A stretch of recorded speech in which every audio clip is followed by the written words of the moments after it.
Welcome back, deep divers. Today we are taking a deep dive into A Tale of Two Cities by Charles Dickens. We've got an awesome descriptive review and commentary that's going to really help us get into it. Awesome. Yeah, we're not messing around with any light reading here. Dickens just throws you right into the deep end with themes of resurrection and sacrifice, social justice, and it all starts with that iconic opening line, right? Oh, yeah, for sure. It was the best of times. It was the worst of times. It really just sets the stage. And, you got to remember, this story is smack dab in the middle of the French Revolution. So much chaos and upheaval. Yeah, it was a crazy time. Dickens, he's like a master at weaving these personal stories into these big historical moments. And he, shows how people's lives are just shaped by events way bigger than themselves. And the way he does it through those three books, Recalled to Life, The Golden Thread, and The Track of a Storm, it really builds, doesn't it? Like a storm. Yeah, you can feel the tension, like rising. Mm. So for our listener, let's break down each book without getting too lost in the details. What are those key turning points in Recalled to Life? Well, right away, we meet Dr. Alexandre Manette, this French physician who was locked up in the Bastille for 18 years. Can you imagine? Oh man, 18 years. Talk about a raw deal. But thankfully, he gets released, and he's reunited with his daughter Lucy, thanks to this banker, Jarvis Lorry. But it's not just like a physical release, right? It's like a rebirth for Dr. Manette, and that really kind of carries through the whole story. Like even after the darkest times, there's that chance for renewal. Totally. So then we move to the Golden Thread. What's added here? Well, this is where Charles Darnay comes in, a French aristocrat who basically says, nah, I'm good on all that inherited privilege. He says no to his title, starts a new life in England, and he gets all tangled up with Sidney Carton, this brilliant lawyer who's kind of a mess. And get this, they both fall for Lucy. Oh no. Talk about a love triangle. Yeah, right. And all of this is happening while France is getting closer and closer to revolution. Right on the edge of chaos. Exactly. And that's when we meet Madame Defarge. She's a powerful, vengeful woman. And she's always knitting while this revolution brews around her. And her needles, well, they're not for making sweaters. Let's just say that. Oh, okay. So not exactly a relaxing hobby. Like more of an instrument of fate. Yeah, that's a good way to put it. Dickens uses her knitting to symbolize that simmering rage, the violence that's about to erupt. It's really chilling. And then the track of a storm hits, and we're like right in the French Revolution. And Darnay gets swept up in all the chaos, arrested, condemned, just because of his family name. It seems totally hopeless. Oh man, what happens? How does Dickens get us out of this mess? Well, that's where Sidney Carton comes in. It's a twist that will just break your heart, but also make you believe in heroes again. He makes this huge decision that changes everything. He sacrifices himself to save Darnay. He finds redemption in this really selfless act. Wow. Talk about a turning point. So we've got the basic plot of each book. This storm, it's brewing, and then it breaks.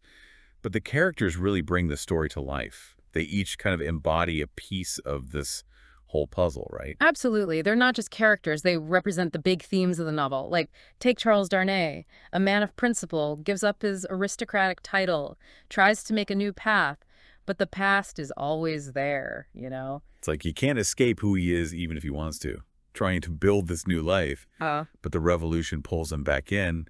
It really makes you think about how much control we have over our own destinies, when the world's just going crazy around us. Yeah. That's one of the big questions Dickens is dealing with. Then you have Sidney Carton, and he's a bit of a mess, honestly. This brilliant lawyer, but just self-destructive. Yeah, he's like Darnay's shadow, showing us a darker possibility maybe. But then he makes this incredible sacrifice, and you wonder if he was meant for greatness all along. Yeah. And that's what makes him so interesting, right? He's got all these flaws weighed down by his failures, but his sacrifice takes him to this level of heroism that, most people only dream of. And his last line, it is a far, far better thing that I do than I have ever done. Just perfect. It really sums it all up. And what about Lucy Manette?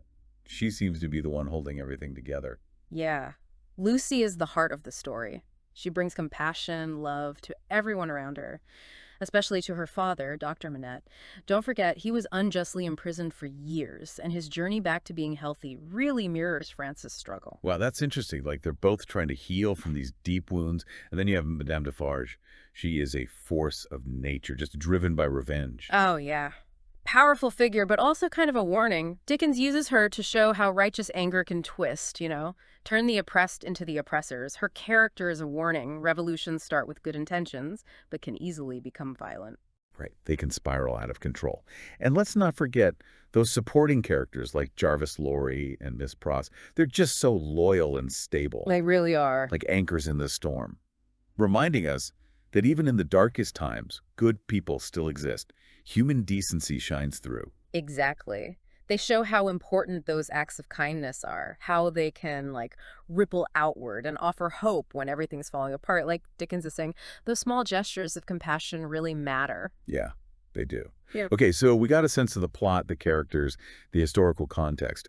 But A Tale of Two Cities is more than just a historical drama, right? There are all these big universal themes. Oh, for sure. And maybe the biggest is that idea of duality contrast. It's there in the title. A Tale of Two Cities, London and Paris, peace and chaos. It's in the characters, too.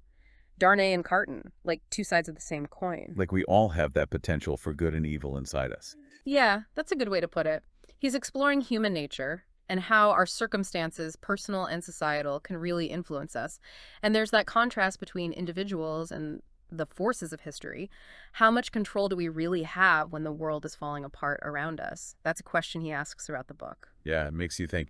And then there's that theme of resurrection and sacrifice. We see it with Dr. Manette, with Carton, and with the idea of France trying to rebuild after the revolution. Absolutely. It's like Dickens is saying that even with all that suffering and loss, there's always a possibility for renewal, for starting over. But that renewal, it often comes at a cost, right? Mm-hmm. Through selflessness and sacrifice, Yeah. like Carton giving his life to save Darnay. But does redemption really exist without sacrifice? Is that the price we got to pay for a second chance? That's a really good question. And it's going to stay with us as we go deeper into the novel. Oh. Because while Carton's sacrifice is the most dramatic, there are smaller sacrifices throughout the story. Yeah, like quieter moments of selflessness. Exactly. Okay, before we move to part two, let's talk about Dickens' writing. I mean, the man could write. His prose is so rich and full of imagery and symbolism. Just think about that scene where the wine spills in Saint Antoine. It's like this vivid foreshadowing of the bloodshed to come. Oh, yeah. He's a master at setting the mood, creating suspense. He uses these vivid descriptions, symbolic imagery, pulls us right into the story. And the way he structures it with those three books, setup, escalation, then resolution. It's like a symphony building to this powerful ending. And it's all based on real history, right? Yeah. Dickens did his research using sources like Thomas Carlyle's The French Revolution, a history for inspiration. But he doesn't just retell the facts. He brings his own art and perspective, makes it both informative and really moving. Yeah, he blends historical accuracy with fictional storytelling. It's engaging, makes you think. It's not just a history lesson. It's an experience that makes us look at the human cost of social upheaval. That's why it's still relevant even today. Absolutely. Yeah. So in this first part, we covered a lot. The plot, characters, Dickens' style, the historical context. But A Tale of Two Cities is way more than just a good story. It's full of these timeless themes that are still important in the 21st century. Yeah, definitely. And that's what we're going to unpack in part two. How those themes are still around today, how they challenge us to think about the world, and, maybe even inspire us to make a difference. So stay tuned. We're just getting started. It's really wild how A Tale of Two Cities speaks to like these universal truths about being human, even though it's set in this really specific time. Yeah. Like Dickens was so perceptive about society, about all the injustice happening around him. Yeah, totally. Like all those themes, injustice, sacrifice, that potential for both good and evil inside us all, it's like they're ripped from today's headlines. It's kind of uncanny, right? All the political polarization, the social unrest, the gap between the rich and the poor. It's like he's writing about us right now. It's like he's holding up this mirror, making us face those hard truths about our own time. So we know A Tale of Two Cities is still relevant. But how do we take those lessons and apply them to our lives? What can we learn from these characters? Well, one thing is, even when things are really bad, hope and compassion can still win. Think about Carton's sacrifice. It was pure selflessness, driven by love and this deep, deep desire for good to win over evil. Yeah, it's like a powerful reminder that even when everything seems really bleak, we can still make a difference. Choose love over hate, act with courage, Exactly. And it doesn't have to be this big, epic thing. It can be small acts of kindness, standing up for what's right, choosing empathy. Those are all ways we can kind of embody that spirit of Carton's sacrifice in our own lives. I love that. We don't have to be martyrs, right? Yeah. It's about those everyday choices, the little acts of courage. The book also highlights personal responsibility. Look, Darnay, he could have stayed safe in England and just ignored France, but He chose to go back, even though it was dangerous. Yeah, he felt this, like, moral obligation to do what was right, even though it was risky. His actions tell us that we can't ignore injustice, even when it's easier to just look away. We got to speak out, fight for what we believe in, work towards a better world. We can't just stand by and watch, right? Yes. We have to be a part of building a better future. But, on the other hand, the novel also warns us about anger and revenge. Madame Defarge, with all that thirst for vengeance, it shows how even righteous anger can be destructive.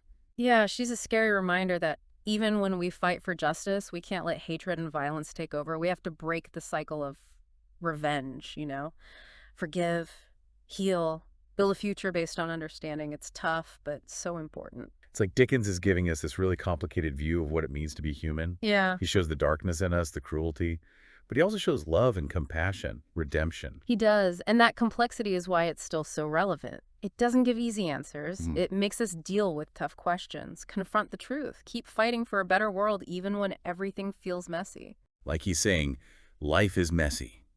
And sometimes it's really hard. But even then, we have a choice. We can choose love or hate, hope or despair, action or apathy. And those choices, they really define us. They shape who we are as people and as a society. It's so easy to get overwhelmed by the bad stuff in the world, to feel powerless. But A Tale of Two Cities reminds us that even small acts of courage, kindness, and compassion can spread.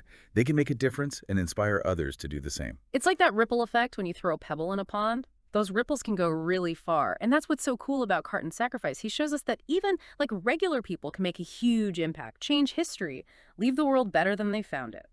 Speaking of Carton Sacrifice, I have a question. Can true redemption even happen without sacrifice? Ooh, that's a good question. Like Carton sacrificing himself, that's what redeems him. But does it always have to be that big? Is that the only way to get redemption? It's a big example. But it raises these questions about what it means to sacrifice yourself, about forgiveness.